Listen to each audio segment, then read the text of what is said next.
So I apologize to the sisters. They just probably didn't. The question was that some people attribute to the Prophet sallallahu alaihi wasallam that he said that he who does not call kufr or does not call a kafir, then he's a kafir. Is this true? And I said no, it's not. I mean, this is not a statement of the Prophet sallallahu alaihi wasallam, but it's the consensus of the ummah, consensus of the scholar, that he who does not call a kafir, then he is a kafir. So what does that mean? Well, what it does mean is that if there is a unbeliever and that unbelief is something which is agreed upon, like the Christian or the Jew, okay? Whoever says that the Christian or the Jew or the idol worshipper is not a kafir, then he's a kafir. But let us say there's an issue in which there's a difference of opinion, like a situation like with a person who forsakes prayer.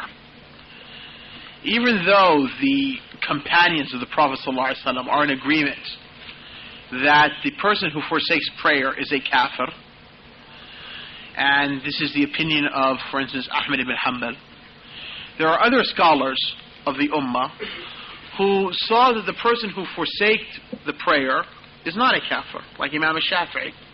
Now, so therefore here, this rule is not applicable, because one could not say now, if somebody held to the view of Imam al-Shafi'i, and you held to the other view, the view of the Prophet's companions and Imam Ahmed, that the one who forsaked prayer was an unbeliever. You cannot now call those who do not view the person who forsakes a prayer, do not view that he's an unbeliever, you cannot call them kuffar, because this is an issue in which there's a difference of opinion. Likewise, when you come to an issue where concerning the ruling concerning a specific individual, is he an apostate or not? Ibn Arabi, who was a Sufi who in his writings said that everything is Allah. He was, there's some Sufis that have this concept that there's no creator or creation, but that we are all manifestations of the Creator. Okay, I mean it's a belief, a philosophical belief. Anyway, the point is that Ibn Arabi was a person who called to this. He wrote books to this, and 70 scholars in his time and after his time, gave fatwa that he was a kafir. He apostated by having this belief and preaching the belief. He also said that he believed that the Prophet Muhammad ﷺ came to him in a dream and gave him some revelation and so forth. Now, other scholars did not impute unbelief to him, because either they were unaware of his state, or because they had felt that maybe he had repented before his death, or they felt that maybe he was writing in some sort of mystical language and you couldn't take him literally, that he that his words were not to be taken literally but figuratively. I mean, they put forth some excuse. Those scholars who considered Ibn Arabi a kafir did not come and say to those scholars who did not consider Ibn Arabi to be a kafir, well, you're a kafir. Okay, so now we come to the issue of the rulers that you brought up. Okay, let us say now that there's a ruler and there's two groups of people. One people say that this ruler has committed unbelief and he's now an apostate. Another group of people say he is not an apostate. Now, so long as they are in agreement of what is Islam and what is apostasy in general, then neither group can call the other group to be unbelievers, or one group can call the other group to be khawarij, just for that matter itself. Because what it is now they've differed concerning the applicability of this ruling towards this situation. You see what I'm saying? I mean, we agree that, we're in agreement, for instance, that that Islam is this and Iman is this. And now we want to say, when we want to apply it to this situation, does this apply or not? Well, here, it's not that we're discussing, we have a different opinion of what is the nature of Islam or Iman, but we're differing concerning, the applicability of this concerning the situation. So one group of people might have a better understanding of what that situation is, and another group of people might have a better understanding or a weaker understanding, and so therefore how they look to this situation differs. Okay, that's why for instance, when you had the situation of the Mongolians when they became Muslims, were they Muslims or were they unbelievers? Ibn Taymiyyah sort of looked at them and he said that even though they took their shahada, they were still unbelievers, and the Muslims should fight them. The other scholars in his time didn't hold that opinion. In fact, when they were in many groups of scholars in Damascus felt that this was fitna, that two groups of Muslims were going to fight, and the best thing for the Muslims were not to get involved. But Ibn Taymiyyah, he said, no, that those people who, considered them not to be unbelievers, the problem is they didn't really understand how these Mongolians were in their practice of Islam. That even though they said the Shahada, they still didn't pray, they didn't fast, they didn't observe the Sharia, they had their own laws, so as a result, they're unbelievers. So the point is that, the problem is with this group of people that you're referring to is that they do not see anybody disagreeing with them, except that they assume that the person has disagreed with them because he's rejected some article of faith. And that's due to because of their lack of comprehension of the religion of Allah. A person might disagree with a person not because they differ in the principles, but they differ in the applicability of those principles into that situation. You know what I'm saying? And either could be right or they could both be wrong, depending upon the circumstance. So.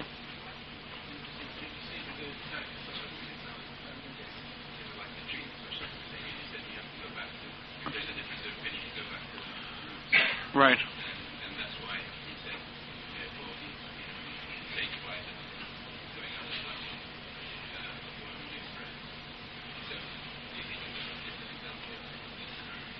It's an example of what? I didn't quite understand. Well, it's an example. The one who forsakes prayer is an example that if there's a group of scholars, who view that the person who forsakes prayer is not an unbeliever, but just a sinner, right?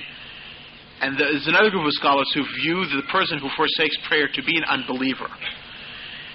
By implication, those who view him to be a sinner cannot be called unbelievers because they did not consider the kafir to be a kafir. Because when you do not consider the kafir to be a kafir, who concerning his kufr, and concerning him being a kafir, there is an ijma', there's no disagreement.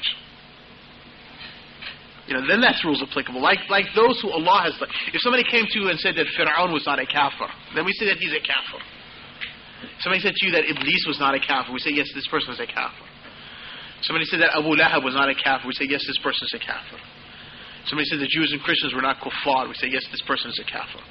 But if somebody comes and says that concerning a person after their agreement that Iman is belief, statement, and action, increases and decreases, okay? They're in agreement to these principles, but yet they do not see that this principle of apostasy has applied to this specific case, right?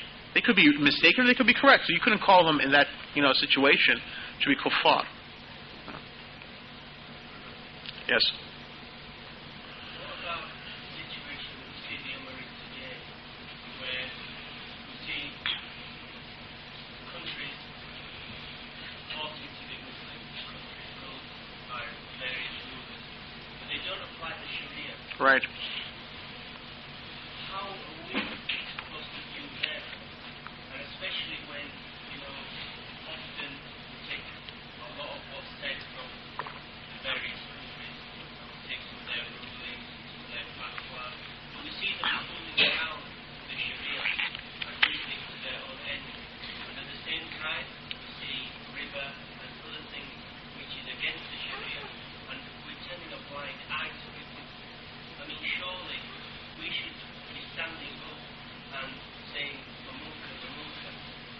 No, I agree.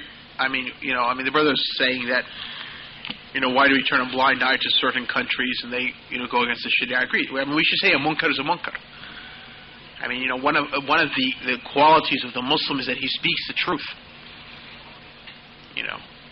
And that's part of, testifying to the truth, that one, does not hold back that testimony, even if the testimony is against himself. So one should stand forth in the truth. But the question is now, when a country or a group of people, a society, right? They don't apply the aspects of Sharia. The question is that has their forsaking of the Sharia reached the degree where they've now become unbelievers, apostates? They've become like Jews and Christians, or are they sinful Muslims? I think all of us will recognize a difference, right? That if you saw a Muslim on the road, okay, who is weak in his faith, I mean, he comes to the masjid occasionally, but really he's not, he's indulging in different forms of sins and so forth, right?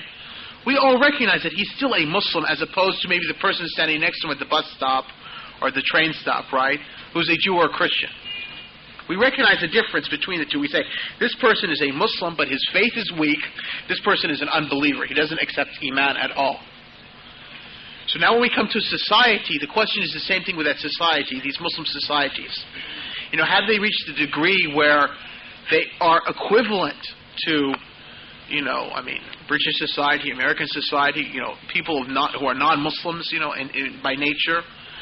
Or are they still weak Muslims? I mean, that's the issue.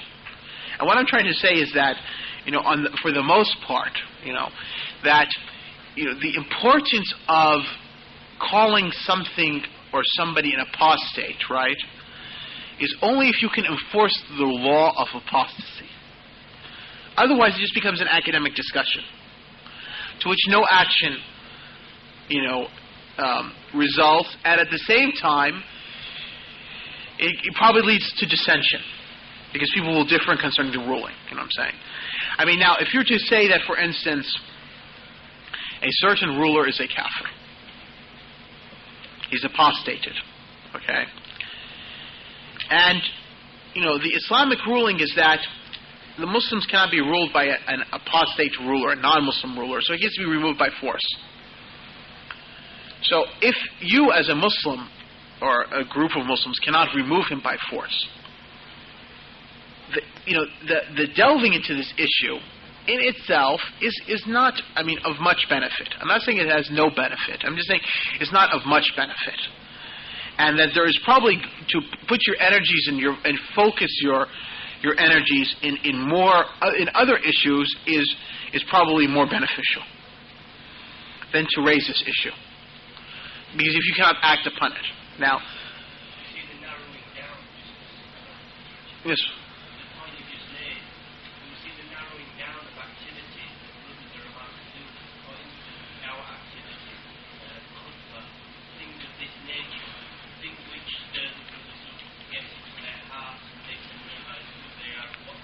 Right. It's all being channeled through certain groups so that the effect it has is minimal. They're talking about each side issues and keeping the Muslims busy, fighting each other, arguing with each other. So surely the root of the problem is with people who are making policy. Well, no, the root of the problem is with the people themselves, because the people who make the policies.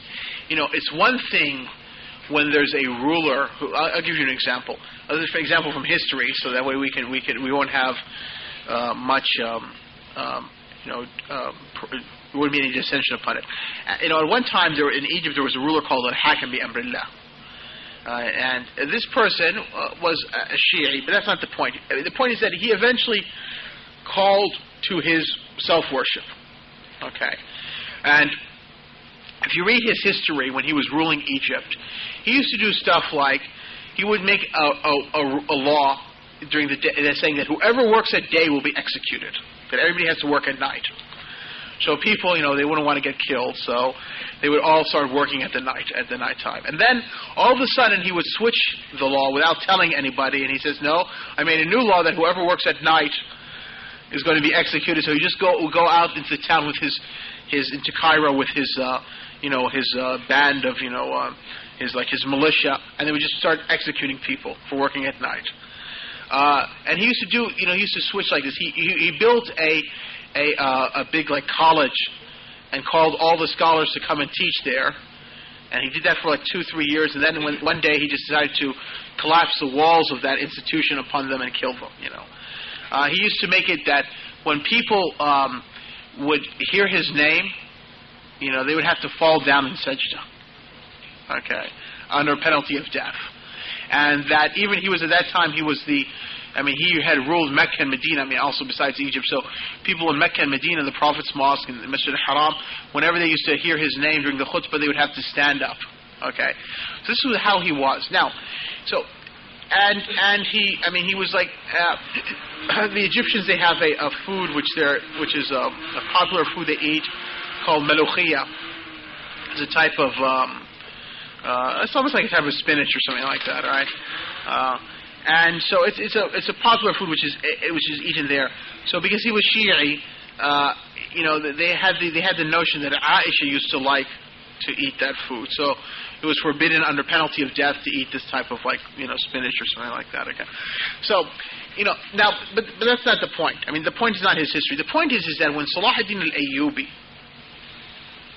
came and put an end to that state, because what Salah ad-Din al-Ayyubi did was first, before dealing with the Crusaders, he dealt with this government first to sort of put the Muslims in shape.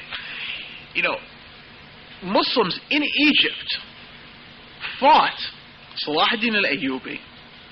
I mean, there were thousands of people to keep the state propagating, even though their ruler was, insane, was a madman. I mean, he would make these rules. If you go out in the morning, then one day if you go, you'll be killed, and then one day you're supposed to go out at night. And if you just read his history, just all these things he used to do. Because he was like almost some sort of like brainwashing of the people. So there would be constantly in fear and so on. But yet when Salah ad-Din al-Ayyubi came, there was an army which fought and defended him and so forth. So my point is that al-Hakim bil-Amrillah would have never been able to rule Egypt and would have never been able to enforce that unless there were sufficient people in his country who were willing to follow that program voluntarily. And that's why when Salah ad-Din al-Ayyubi came, they even put a resistance because they wanted that program to continue. So these rulers in our countries, they wouldn't be there had there not been a sufficient base for them in the country. I mean, do not think it's just 5 or 6 henchmen, and they're able to control. There is a sufficient base of support for them to be able to control this thing. And that's why, the Muslims, are being punished by Allah with these rulers. So, not that the rulers themselves are to be absolved of any sort of fault. I mean, no matter how much you curse them and, you revile them, you haven't said enough regarding them. Okay? But the point is that they're a reflection of their societies. All right. So the question then is that you have to have then, in order to remove this evil, you have to have enough people who are committed to the good, so that the balance switches and that they have the upper hand. And this is what the Prophet ﷺ said, that Islam would begin strange and it would return strange. And so blessed are the strangers, The Prophet ﷺ said in one of the narrations of the hadith, or in one of the commentaries of the hadith, not a narration, that in the beginning, you would find in a tribe of people, when the Prophet ﷺ first gave his da'wah, 1 or 2 Muslims. Okay? So it was something strange. Just like now, I would imagine that in your extended family, how many Muslims are there in your whole... Just yourself, right? So, if you went back 3 generations, let's say you have an extended family of 40 or 50 or 100 people, 1 Muslim. So this is something strange, right? Now, then Islam grew so that the majority of the tribe were not just Muslims, but were pious people. And so that the wicked person in the tribe would be 1 or 2 wicked people in the tribe, and they would be in a situation of, low and despised and having no... really authority and so forth. But then the opposite would come back again, like we're now today. So you come to a tribe of people, you can go to a tribe of Arabs or a tribe, a big family of, people from Nigeria and so forth, and you look at the whole family, 3 or 4, households, an extended family, and you might only find 1 pious person, 2 pious people in the whole family, and the rest of the family is, are wicked people. So amongst their own family, they're in a position of weakness and they're despised and so forth.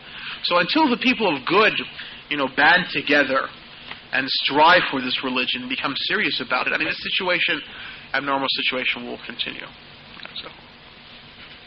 So I guess we can get back to the Aqidah. So we're at point number 61. Ibn Qudama said that it is required to have faith in all what the Messenger sallallahu alaihi wasallam has informed about and has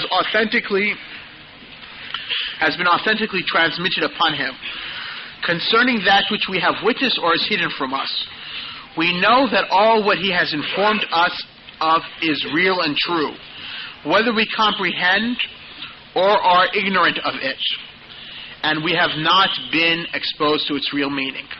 So this is a very important principle that, many Muslims, fail to understand, or many Muslims have a problem with. Whatever the Prophet ﷺ has told us, we're required to believe in, as long as that has been authentically reported upon the Prophet ﷺ. In other words, the hadith is what we call sahih. It's not a weak hadith. The transmission is affirmed to the Prophet ﷺ. Whether we have witnessed it or it is hidden from us. In other words, whether we've seen that with our own eyes or it's something which we have not seen. Whether we understand, it or we don't understand it. Because the Prophet ﷺ has told us it, we believe in it. Okay, so here's two issues. When we say that Muhammad is the messenger of Allah, we're really saying four things. Okay, and that's what we should know. First, we're saying that we're going to believe in whatever he says. The second thing he says, we're going to obey him in whatever he commands. The third thing is that we're going to leave whatever he prohibits. And the fourth matter is that we're going to, love him. And finally, fifth, we're going to worship Allah according to his law, according to his sharia, according to his sunnah. Now, so whatever the Prophet ﷺ tells us, we must believe in. And that doesn't mean that reason doesn't have a role at all. But rather, these matters are matters of the unseen. And so therefore, our minds in and of themselves cannot understand its reality. And that's why Allah sent to us a prophet to tell us these matters. Because if our minds itself, if we could by ourselves, just through reflection, know the truth, if we could by reflection ourselves know who Allah is, know why Allah created us, know what is our role in life, know what will happen to us after death, there would be no reason to send prophets and messengers. But because these are matters of the unseen, Allah sends to us a prophet who conveys and teaches us that. We use our mind and our senses in order to make that initial determination whether that person who claimed prophethood is true or not. Whether the Prophet Muhammad ﷺ is, because when the Prophet appeared, he said, I'm a prophet, sent by Allah. So that's a claim. Anybody could make that claim, right? But so we can use our mind to test that claim and see if that claim is true or false. Once we hear from the Prophet ﷺ, once we accept that he is the Prophet, we have seen that the evidences which show that he is truly sent by Allah, then whatever he tells us, we know it to be the truth. So long as we can confirm that he said that. Because if he's a prophet from Allah, that means what he's going to tell us is from Allah himself. And so that's where people get confused. And so he gives an example like the hadith of Isra and Mi'raj. It's mentioned in the Qur'an, in Surah 17, the first ayah about the Mi'raj. But what about the Isra? The Prophet ﷺ one evening went to sleep, and then he was taken from Mecca to Jerusalem in one night, where he led the prophets in prayers. And then from Jerusalem he was raised to the heavens, and he ascended through the seven heavens until he reached the seventh heaven, and Allah, informed him of the 5 obligatory prayers, and then he returned back to Mecca that night. Now, when the Prophet ﷺ informed the people of Mecca what happened, people of Mecca, found that incredulous. They couldn't believe it. They rejected it. Okay? And they, not because to them it was, it takes us 3 months to go by our caravans or by camel from Mecca to Jerusalem and back. How could you have gone in one night? That was their argument. When they went to Abu Bakr, the Prophet's companion, and said, do you hear what your friend is saying? Abu Bakr says, I believe him on something which is more amazing than that. I believe to him that a revelation comes to him from the heavens. So if I believe that a revelation comes to him in the heavens, right, then how could I not believe to him that the one who sends him a revelation could not, take him on a journey in one night? So the point is that when we hear something that the Prophet ﷺ tells us, that the Prophet ﷺ, for instance, he told us in a hadith, which we'll come to, that when a person dies, and he's left he's placed in his grave, and the people walk away, he hears the footsteps of the people walking away, and then two angels come and prop him up and ask him three questions: who did you worship? What was your religion? And who was your prophet? Now, if somebody said to you, well, I can't accept that. I find that difficult to believe in because, my mind, I can't see how could a person who's died, how could he hear the footsteps of those people who walked away? I mean, his brain activity has ended, and so therefore, how are the electric signals being sent? It's from his ear to the nervous system to his brain. How is that all going to happen? What we say, right, is that, well, first of all, it's a matter of the unseen. Just because he hears the footsteps, it doesn't mean that he hears the footsteps in the same way that he would hear footsteps in this world, through your ear and so forth. But more importantly is that the Prophet ﷺ told us this. And we know, we have used our reason to determine that he's the Prophet of Allah. We believe that he is the Prophet of Allah Azza wa Jal. We have proven to ourselves that. So since he's told us that, then therefore, what he's told us, we believe it to be truth. And the same thing with the Qur'an. Now if you believe, you've used your reason, and you have come to the determination that this Qur'an is the book of Allah, that it couldn't be the book of a man. And you find then inside it a passage where Allah says that on the Day of Judgment in paradise, there will be a river of flowing honey. Now, somebody can't say, well, how could honey flow in paradise? I've never seen a river of flowing honey in this world. I can't believe in that. No. If this is the book of Allah, you've used your reason to determine that this is Allah's literal words, the creator of the heavens and the earth, so then what's inside is going to be truth. And so therefore you're going to accept it. So the point is that Islam does not tell us do not use your reason.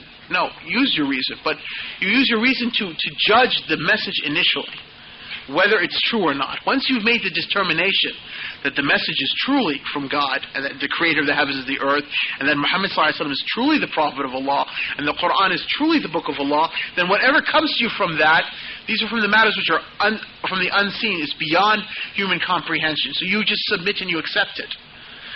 This is different than what the Christian is, when the Christian says, when you ask him about Trinity, and he says, well, I don't have to understand it because it's just a matter of faith. It's just a mystery.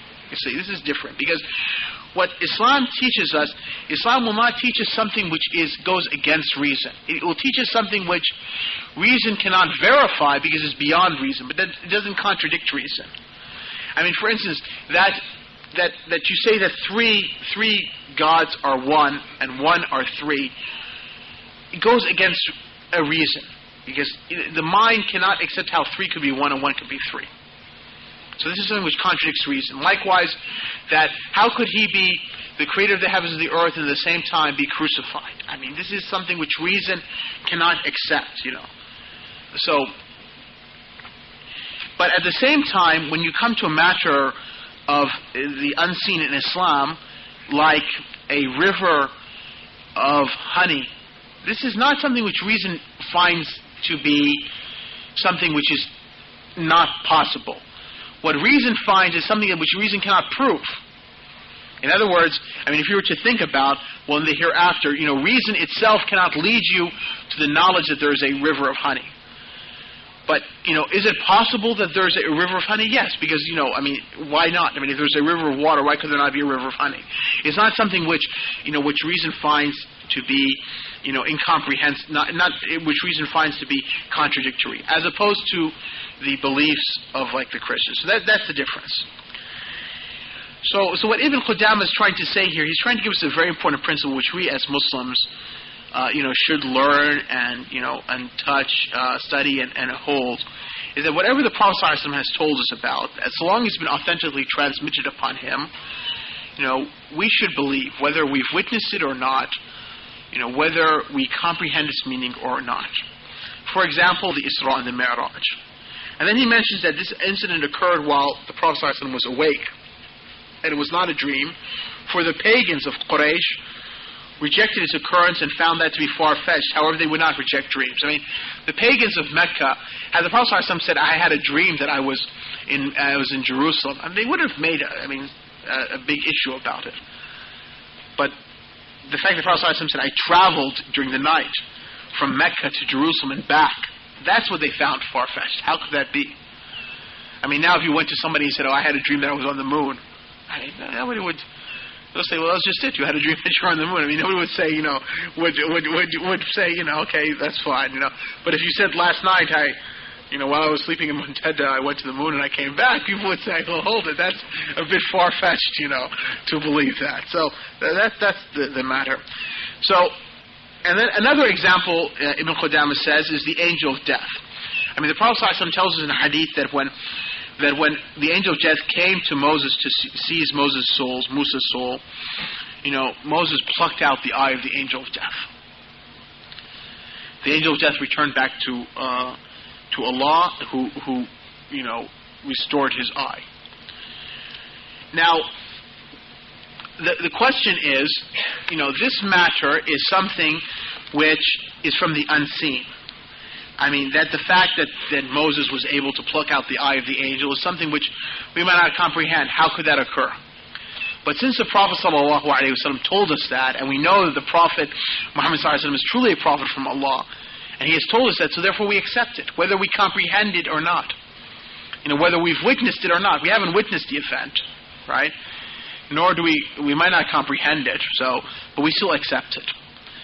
And other examples, Ibn Qudamah says, is like the different signs appearing before the Day of Judgment, like the appearance of a Dajjal, the Antichrist, or the returning or the descent of Isa ibn Maryam, Jesus the son of Mary, alayhi salam, who will kill the Antichrist, a Dajjal, or the appearance of Ya'juj and Ma'juj, Gog and Magog, or the appearance of the beast, the Dabba, or the rising of the sun from the west, and similar narrations which have been confirmed upon the Prophet ﷺ.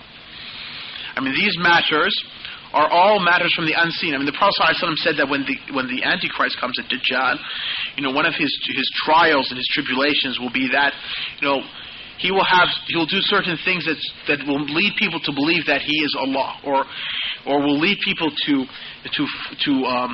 believe his claim that he's Allah. It's better to express it that way. One of the things he'll do is that he'll come across a people who live in an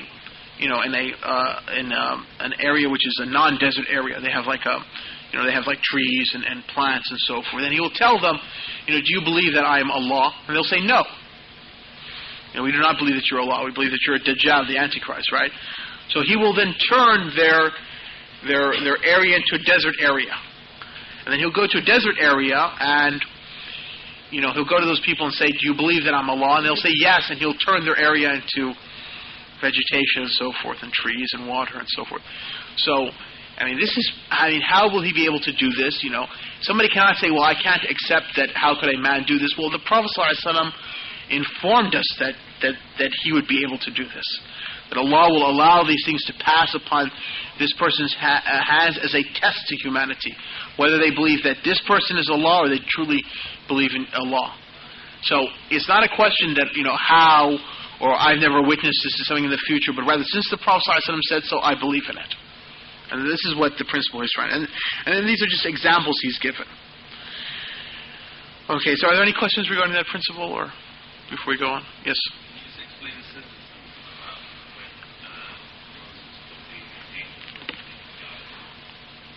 Well, the angel of death came to Moses to seize his soul, like the angel of death comes with all human beings to seize their soul. The angel of death comes with his assistance to seize his soul. And, Moses felt that it wasn't time for him to die. That he thought that he still had, that it was decreed for him still more years to live. It seems that the prophets of Allah know when it's their time to die. So he had felt that that it was written for him that he was to live more years. So he when the angel of death came to seize his soul, he struggled with the angel of death and plucked out the angel of death's eye. So the angel of death returned to Allah, and that shows the strength of Moses. Now, and then the angel of death came back, and then Allah told Moses that to put your hand on a cow and as many hairs remain in your hand that you pull from it, you will live those many years more. And so then, he lived those many years more, and then the angel of death came to him and took his soul, and he died. But, Moses, it seems, the Prophet Moses, alayhi salam, was, unlike normal human beings in terms of his physical strength. And part of that is that, has to do with the fact that when he asked Allah subhanahu wa ta'ala that to see Allah azza wa jal, and Allah subhanahu wa ta'ala said to him, look at that mountain, and if you can, remain, then you will see me. And then so Allah subhanahu wa ta'ala manifests, himself in the mountain, and the mountain collapsed on Moses. But Moses, it seems, the Prophet Moses alayhi salam, was, unlike normal human beings in terms of his physical strength. And part of that is that, has to do with the fact that when he asked Allah subhanahu wa ta'ala that to see Allah azza wa jal, and Allah subhanahu wa ta'ala said to him, look at that mountain, and if you can, remain, then you will see me. And then so Allah subhanahu wa ta'ala manifested, himself in the mountain, and the mountain collapsed, and Moses became unconscious, And likewise, the experiences that Moses had, resulting from Allah speaking to him directly without an angelic intermediary, resulted in Moses, physical constitution being such that stronger than what would be typical for men. And that's why in a hadith the Prophet ﷺ says that that he does not know who will be raised first, from the grave. When people are, of course, in the age when it comes to people are raised from, all of humanity is raised from the grave, who's the one who comes out first, him or Moses? Because he said he will find Moses, hanging to the throne of Allah Azza wa Jal, during the judgment.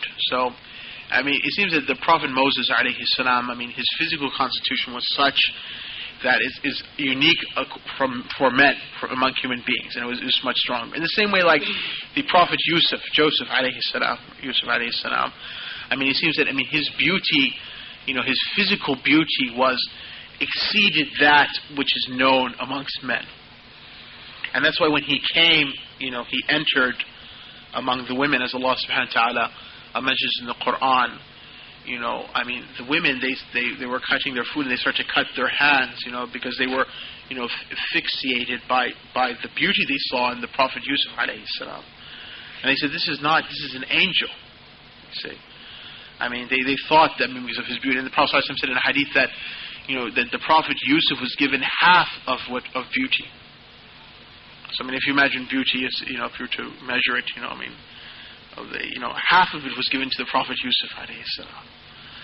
So, it's a beauty which is unique, and that's how Allah's prophets are. Allah subhanahu wa ta'ala, gives the prophets, characteristics which make them, even though they're human beings, which makes them stand distinct from human beings in order as a sign of their prophethood. Anything else? Yes. Yes.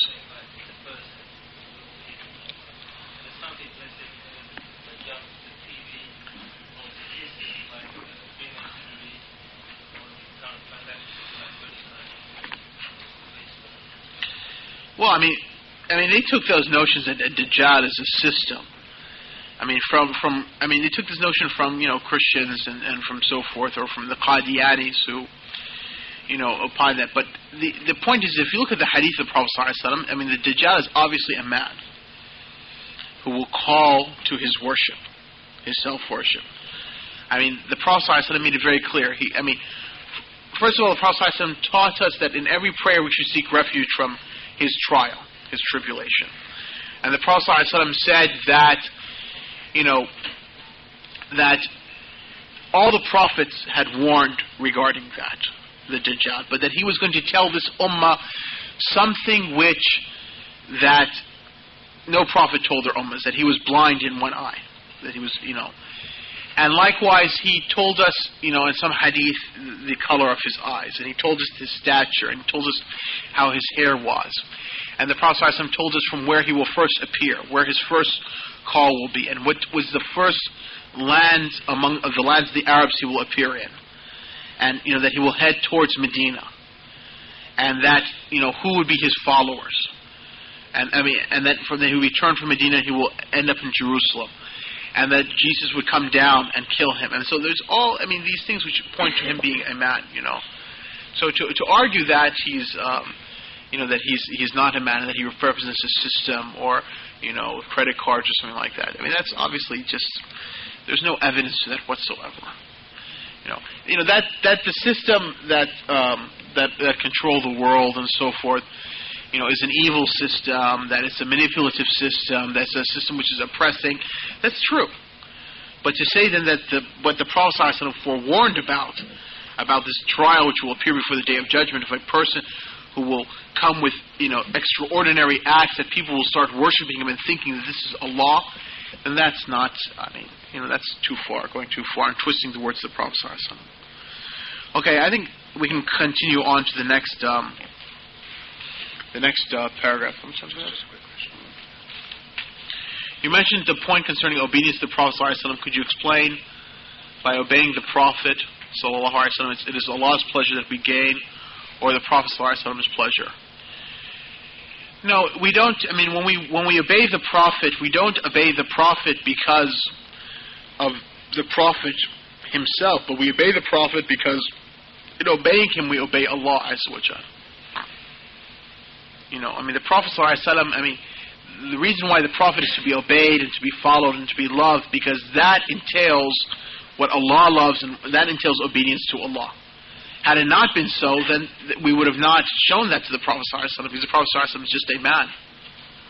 So there's no, if the sister is saying that we do this in order to gain, I don't think she's asking this. She just sort of wants me to bring out the point that is it for Allah's pleasure to gain or for the Prophet's pleasure? We don't do to gain the Prophet's pleasure, per se, because our acts of worship, we're trying to win the reward of Allah Azza wa Jalla. We're trying to win, Allah's worship. We're not trying to win, we're trying to win Allah's reward for our worship of Allah, and so therefore. And that worship is manifested in our obedience to the Prophet ﷺ. But not that the Prophet ﷺ becomes the object to which we are trying to draw close to and we're trying to win his pleasure. Yes, of course, the Prophet ﷺ is happy when we obey him, and he's saddened when we disobey him. The Prophet ﷺ is happy when we obey him in the sense that because he knows that in our obedience to him lies our success, and in our disobedience to him lies our destruction. And so therefore he is pleased to see us obeying him because he is zealous to see that we win paradise, because of his concern, because the Prophet ﷺ, he knows, being the Prophet ﷺ, having been revealed to him and having seen, like when he went on his journey, he saw paradise and he saw hell. He knows what the reality is, what we will face as human beings. And so therefore he wants us to do that which is good so that we might win this good. In that sense. And also, he wants us to be obedient because his reward will be, the more followers he has. That's why he said, for us to marry, the loving and the loving woman who bears much children, so that because he will take pride in having more followers on the Day of Judgment.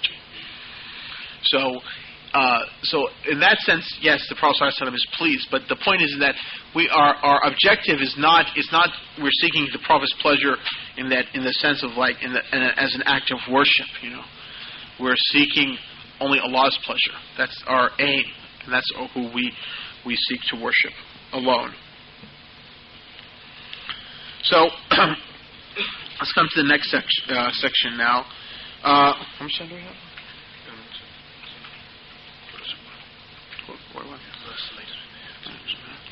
So the Prophet, Ibn Qudama said, the torment and pleasure occurring to the deceased in the grave is true. The Prophet ﷺ sought refuge with Allah from that punishment and commanded each of us to seek refuge from that in every prayer. The trial of the grave is true. The questioning of Munkar and Nakir is true. Alright, so that this paragraph refers to something which the Prophet ﷺ told us, and I alluded to, is that when each one of us is placed in his grave, the angels come to him and ask him 3 questions. Thank you, mashallah. And ask us 3 questions. Whom did we worship? What was our religion? And who was that man sent to us? Now, the believer, Allah subhanahu wa ta'ala will confirm the believer, so the believer will say the correct response. The believer will say in his grave, I worshipped Allah, Islam was my religion, and the one who was sent to me was Muhammad, the Prophet of Allah. And the angels will say, how do you know that? They said, I read the book of Allah and I believed. I read the book of Allah, so it was based upon knowledge. Now the unbeliever or the hypocrite will say, the hadith says, he'll say, which is a word which is said in Arabic, a sound which is made when somebody's in pain. As if he's trying to, jar his memory. He's trying to figure out what should he say. And then he'll say, I do not know. I heard the people say something, so I used to say it. So the unbeliever will say, I don't know what, I was just following whatever the people were following. The hypocrite will say the same thing. I heard what the people, I used to say something, I used to say it. And then the angels will strike him with a rod, and he will shout in such a manner that if human beings were to hear him, the pain from his shout would all collapse dead. And he'll then begin to be punished in his grave. And the torment begins in the grave in preparation for the torment he will receive in the hereafter. So this, but as far as the believer, his grave will widen, and, from the light and from the good scent of paradise will enter into his grave.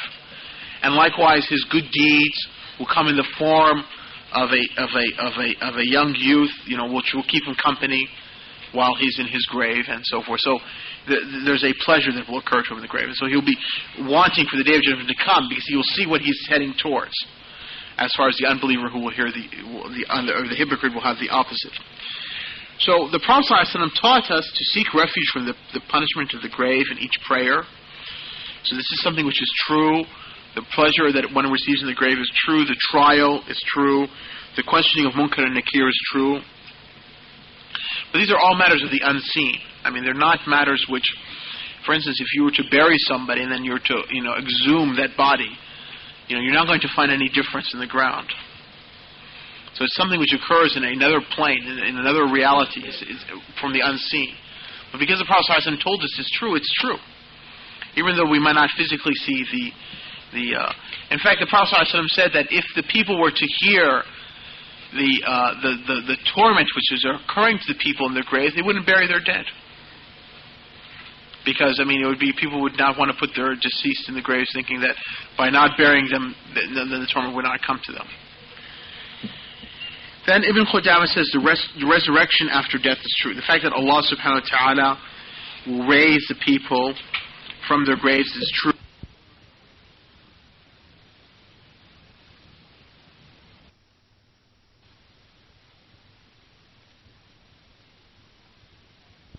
After Israfil, the angel Israfil, who in English they call Raphael. That's the alayhi salam, blows into the trumpet, and then he quotes an ayah. And humanity will be gathered on the day of resurrection. When Israfil blows into the trumpet, and then humanity will rise from the earth, will rise barefoot, naked, uncircumcised, and without any bodily defect. And we will remain standing until the Prophet Muhammad ﷺ intercedes. So what will happen is the people, humanity will be raised from their graves, and people will be under great duress and great under great fear. And so some human beings will say, well, let's just get this over with, just because they want the judgment to start. Because the day of judgment is 50,000 years, and it's just the sun will be drawn nearer to people. People will sweat according to the degree of their evil deeds. Some people will sweat their sweat will reach their ankles. So much sweat. Some people their sweat will reach their knees, some their waist, some their breasts, some the sweat will reach their mouths, and they'll be drowning in their sweat because of the fear that they have, and because of their evil deeds and so forth. And so some of humanity will go to Adam and say, "Oh Adam, you are the father of humanity. Allah created you with His very hands. So, intercede with Allah to start the judgment." Adam alayhi salam will say, "I ate from the tree after Allah forbade me to approach it. And this is a day in which Allah is angered, and He's never been angered like this day before. And my own soul, go to Noah, who was the first messenger sent to humanity." So some group of humanity will go to Noah and say, "Okay, oh Noah, Allah sent you, you're the first messenger sent to humanity. Pray to Allah that the judgment it starts." Noah will say, "I asked of Allah that which I should have not asked," when Noah asked that his son be saved. And this is a day in which Allah is angered. He has never been angered like this day before. My own soul, go to Ibrahim alayhi salam. And so they go to Ibrahim, and Ibrahim will also not want to intercede. He said, "I said 3 lies."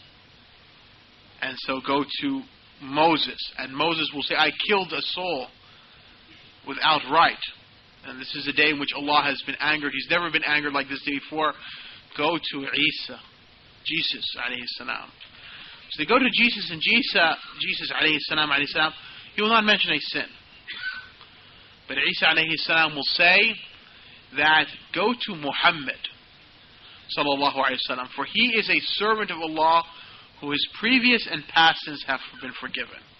And so when they go to Muhammad sallallahu alayhi wasallam, the Prophet sallallahu alayhi wasallam say, "Yes, this is mine, this is mine." And the Prophet sallallahu alayhi wasallam will then proceed and bow himself down and prostrate before Allah's throne. The Prophet sallallahu alayhi wasallam said that I will remain prostrating, and Allah will inspire me to say forms of praise of Him, which I'm not aware of them now. So Allah will give him a revelation to praise Him in a specific manner. And then when Allah subhanahu wa ta'ala, is pleased, Allah subhanahu wa ta'ala will tell the Prophet Muhammad sallallahu alaihi wasallam to raise your head, ask and you will be granted, intercede and your intercession will be taken. So the creation will be judged. So the point is that, that and this shows us, part of the merit of the Prophet ﷺ that humanity as a whole, the judgment will not start until the Prophet ﷺ intercedes on our behalf as human beings that the judgment starts. And that's why the Prophet ﷺ said in another hadith that he is the master of the children of Adam. But at the same time, he says that without seeking any pride in saying that. This is a fact. And likewise, the Prophet ﷺ informed us that humanity will be raised barefoot, naked, uncircumcised, and without bodily defect. Aisha radiallahu anha said, well, men and women, will be, all of humanity be standing, naked. How could that be? The Prophet ﷺ said the matter will be too great for them to be concerned about that. Human beings will not be concerned that the fact that, of the opposite sex and so forth, that, and that people don't have clothes on. This, because the matter would be too great. It's too serious for them that they could care less about these matters, Because as Allah says in the Qur'an, that when a person knows that he's going to go to hell, he'd be willing to put in his place, as an exchange, his wife, his children, his parents, his brother, in fact, the whole world. He wouldn't mind. So, the matter is just too great. Anyway, Ibn Qudamah says that, so then Allah will reckon the creation, the balances will be erected. So, balances will be set up where, and in those balances, books will be weighed, sometimes deeds will be weighed, and sometimes even people will be weighed. Allah subhanahu wa ta'ala, if you look at the different hadith and so forth, sometimes a person might be placed in the balance. Sometimes an action might be placed in the balance. And sometimes a person's book might be placed in the balance. And depending on how the balance comes, a person will, either be victorious or he'll lose. Likewise, the books of actions will be spread open. The pages of deeds will fly to people's right and left hands. And he mentions a verse that, as for as he who is given his book in his right hand, he shall surely receive an easy reckoning, and he will return to his family joyfully. But as for as he who receives his book from behind his back, he shall call for destruction, and he shall burn in hell.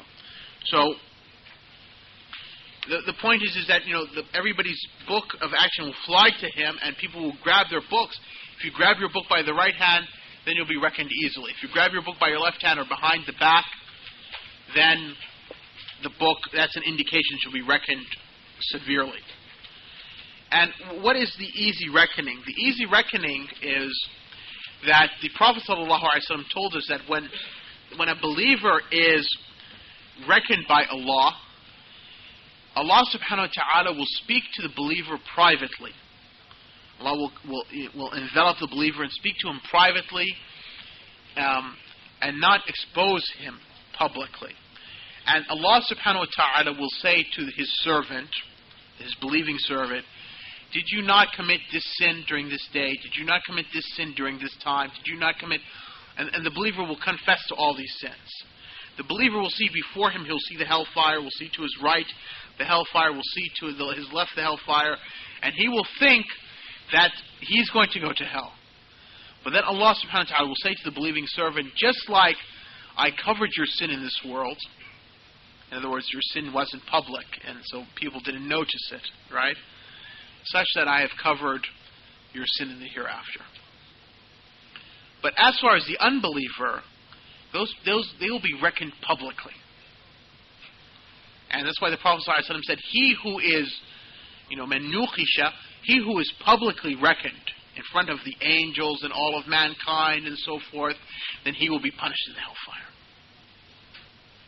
And likewise, also those who Allah subhanahu wa ta'ala, among the believers who Allah will not forgive their sins. I mean, they're publicly reckoned. Those are the ones who will be punished.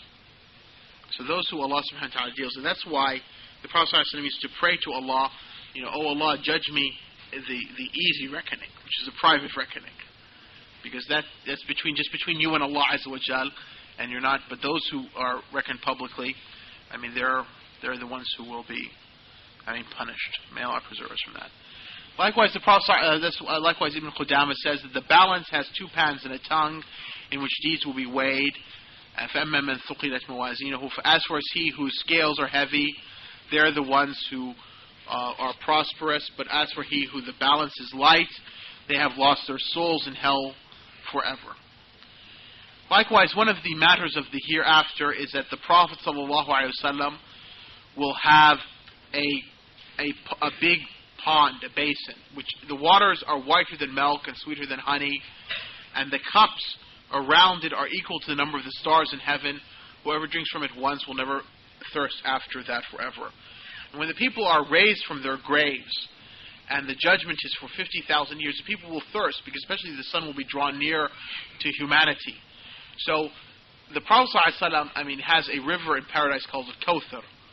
And this river in paradise extends outside of paradise, and it extends and gathers in a pool, in a basin, outside of paradise, and there we will meet the Prophet ﷺ before the judgment starts. And the Prophet ﷺ said that the width of this pond is like for the distance of 1 month's journey, and its length is the distance of 1 month's journey. And the Prophet ﷺ will meet him there, and we will drink from this, and whoever drinks from once will never thirst again.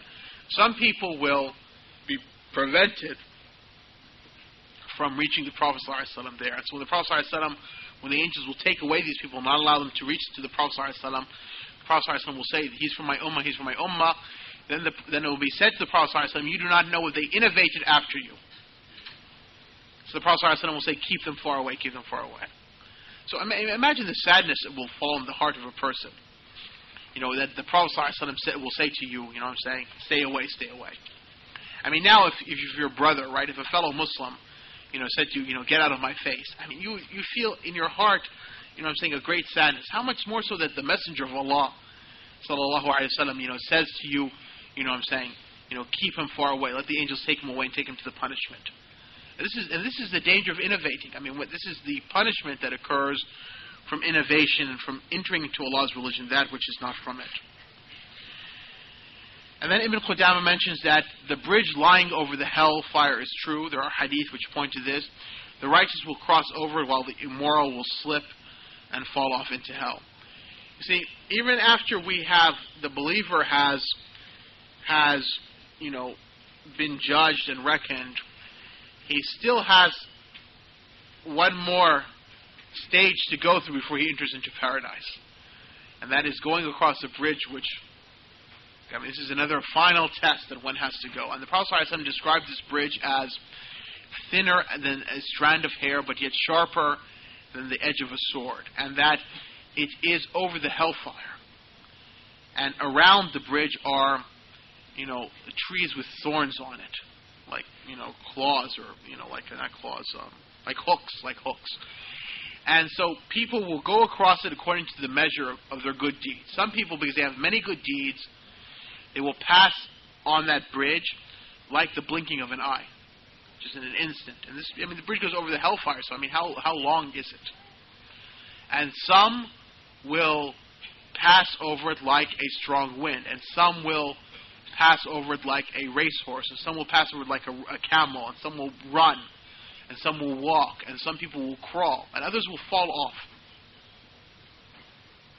And so this is, how you cross the bridge depends on how you stand on the straight path in this world. If you walk, if you're upright on the straight path in this world, and you pass on the straight path in this world and you do not swerve, then in the day of judgment you will be upright on that bridge and you'll be able to pass through it. But if you swerve in this world on the straight path and you fall off, then your footing will not be sure in the hereafter, and you will fall off the bridge into the hellfire. And likewise, the Prophet ﷺ taught us, as Ibn Qudama says, that our Prophet will intercede on behalf of those from his community, his ummah, who enter hell from those who have committed major sins. They will leave hell by his intercession after they have been burned therein and have become blackened coal.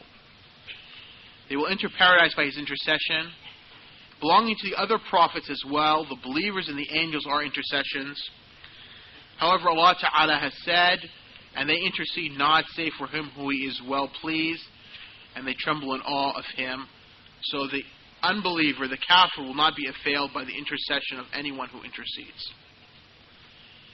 So the point is that when the believers enter into the hellfire for their sins, you see,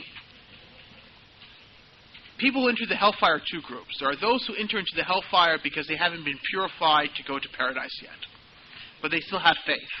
So they will not be in the hellfire for all eternity. And there are those who enter into the hellfire who will be there for all of eternity because they've died upon unbelief. And as Allah says to us in the Qur'an, that even after being burnt in the hellfire, if they were to be returned back to earth, they would return back to their ways. They would still return back to worshipping other than Allah and denying him and disbelieving in him. So that those people who, when you commit a sin, there's about 10 ways that sin can be removed from you. One way is through repentance. You repent to Allah, the sin is gone. Another way is by good deeds. Many good deeds wipe away the effects of an evil deed. That's like the Prophet ﷺ said. As Allah says, in al-hasanat yuthibna sayyi'at, that the good deeds remove the evil deeds. The Prophet ﷺ taught us that when we do an evil deed, we should do a good deed after that. Okay, likewise, the pain and suffering you face in this world. You become ill, you lose your job, you're persecuted from your religion, you're mocked. The Prophet ﷺ said that Eve told Abu Bakr that even the thorn which pricks you removes some sins. So any sort of harm, or if you're patient and in this world, then it removes some of your sins. The fourth matter which removes the sins is the punishment that could occur to a person during the grave. I mean, if a person is punished in his grave for some of his sins, then some of his sins will be removed. The fifth matter is the severity of the Day of Judgment, just waiting for the judgment to occur, and on all, the worry and the concern that people will have, that will remove some sins. So how many do we have now? 5. Okay. So the sixth matter is that the punishment that could occur to a person while he is in the hellfire, that removes some of your sins. And then also, then there is the intercession. That intercession might occur to you, the seventh matter, whether it's from the Prophet ﷺ, whether it's from the angels, whether it's from a righteous believer, a family member. He intercedes for you, so Allah, because of that intercession, Allah subhanahu wa ta'ala shows grace to you and removes that sin. And then also there's just Allah's mercy. Allah removes, your sins because of your mercy. Out of His mercy. So whenever you have a sin, the sin has to be removed, and those are the ways that a sin can be removed. Now, if your sins are not totally removed, then you'll be taken to hellfire to be purified, because paradise is the abode of purity, and only that which is pure can enter into paradise. There can be no, in paradise there can be no, evil whatsoever. There can be no deception whatsoever. It has to be pure to Allah Azza wa Jalla. The hellfire is in the end the abode of that which is purely evil, having no good whatsoever. So that's why those who are condemned for the hellfire for eternity are ones that have no good in them whatsoever. And paradise is the abode of pure good. And this world is a mixture. In ourselves we have good and evil. In our societies we see good and evil. So it's a mixture. So the point is that for those believers who enter into hell due to their sins, which they have not repented from, nor those sins have been removed due to the ways that we have mentioned, they'll eventually leave the hellfire by the intercession of the Prophet Muhammad ﷺ, or the intercession of other prophets, or by the angels, or by righteous believers. And when they're in hell, they'll burn, and they'll become like blackened coal. The only parts of their body which will not burn for the believers are the parts of the body which used to prostrate. So the hands, the face, the knees, the foot. Those are that will not burn, but the rest of the body will burn. And then it'll be, then when those people will be taken out of the fire, they'll be thrown in the river of life, and they'll sprout back again. But it will be stamped on their foreheads, al-Jahannamiyun, those who were in hell. So even though when they enter into paradise, they'll have that stamp which will be on their foreheads. Now, so the point is that, but however, this intercession of the Prophet Muhammad ﷺ, or the other prophets, or the other angels, there's two things we have to understand. That first of all, the intercession only applies for those who die on faith. The unbeliever, no intercession will avail him. That's why the Prophet ﷺ, tells us that Abraham on the Day of Judgment, Ibrahim alayhi, his father will come to him and say to Ibrahim, will say, I will not disobey you on today. So Ibrahim will try to pray for his father, and Allah will say to Ibrahim, you know that paradise is only for the believers. See, so the intercession will only avail those who have faith. The second thing is that we should understand that intercession isn't like in the notion of like intercession amongst the Catholics or among the grave worshippers among the Muslims. It's not like the Prophet Muhammad sallallahu alaihi wasallam or anyone else says to Allah, oh Allah, interceding upon this behalf of this person, so therefore that person will just automatically go and so forth. No, it's not like that. But rather Allah tells the Prophet Muhammad sallallahu alaihi wasallam, or tells the angel, or tells the other prophet, or tells the righteous believer, you can intercede for this person. And then the prophet or the angel or the righteous person will intercede on behalf of that person, and Allah will accept that intercession. And that's what the Prophet ﷺ says. And the Prophet ﷺ says when he makes intercession for those believers in the hellfire, he says, فَيُحَدَّ لِي حَدًّا. It will be told to me who to intercede for. And so the Prophet ﷺ will intercede for them, and then it will be taken out. and then it will be told him to intercede for another group of people. The matter is in Allah's hand, but Allah subhanahu wa ta'ala, in order to, as a favor which He grants to that righteous person, or to that, or for that prophet, or for that angel, and the matter appears as in the form that person intercedes, and Allah accepts the intercession. But initially, Allah tells that prophet or that righteous person that you can intercede for this person, so the person is able to speak and to intercede. Let's take this last point because we're running out of time. Yeah, we have to finish now. And then we can pick up the questions in the next section for this section. So, paradise and hell are two creations never ceasing to exist. Paradise is the abode of those near to Him, and while hell is the punishment for His enemies, the inhabitants of paradise will be therein forever. And death, and then he mentions the final point, that death will be brought in the form of a beautiful ram, and will be slaughtered between paradise and hell. It will be said, O inhabitants of paradise, eternity and no death. O inhabitants of hell, eternity and no death. And we'll talk about that in the next section, and we'll answer any questions the brothers and sisters might have. سبحانك اللهم وبحمدك أشهد أن لا إله إلا أنت أستغفرك. Where do you want to take lunch? Do you have an office? Or? Yeah, I'll probably come down to the office. I want to take a shower first. Okay, you want to have a shower first? Yeah, I'll have it ready in the office for you. Actually, it's not okay. Yeah, I have to. I was there for after Dhuhr or now? Did I say after? How many minutes is this going to take? Well, this is something very serious, so you have to get ready. Okay, so all right. I'll come down and.